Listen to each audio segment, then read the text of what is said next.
বেগম খালেদা জিয়া বললেন, ভাইয়াকে দেখে রেখো। এই মানুষটার কাছে আমাদের অশেষ ঋণ।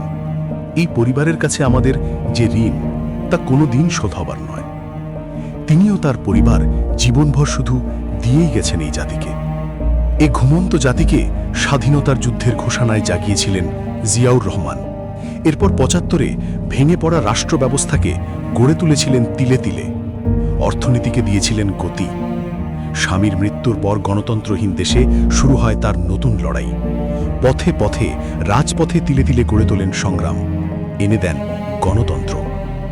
তার শাসনামলে আরও বুনিয়াদী ভিত্তি পায় দেশের শিক্ষা, স্বাস্থ্য ও পরিবেশ খাত। আমাদের জন্য বরাদ্দ ফ্যাসিবাদের অসংখ্য বুলেট তিনি ধারণ করেন মিথ্যা মামলায় জেল খেটে। সেই তাদের সন্তান তারেক রহমান। সামনে নতুন দিগন্তের হাতছানি।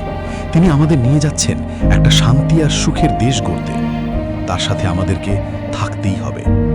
দেশটাকে আবার শূন্য থেকে গড়তে হলে বিএনপি এবং তারেক রহমান ছাড়া আমাদের সামনে আর অন্য কোনো পথ খোলা নাই। দুর্গমগিরি গান্তার মরুদুস্তর পারাবারোহে লঙ্ঘিতে হবে রাত্রি, নিশীথে যাত্রীরা হুঁশিয়ার। আমরা সবাই হুঁশিয়ার। বেগম খালেদা জিয়া এবং জিয়াউর রহমানের সন্তান তারেক রহমানের হাত ধরে আমরা দেশটাকে আবার গড়ে তুলব। নতুন আলোয় উদ্ভাসিত হবে Bangladesh. Desk report, Bangla post.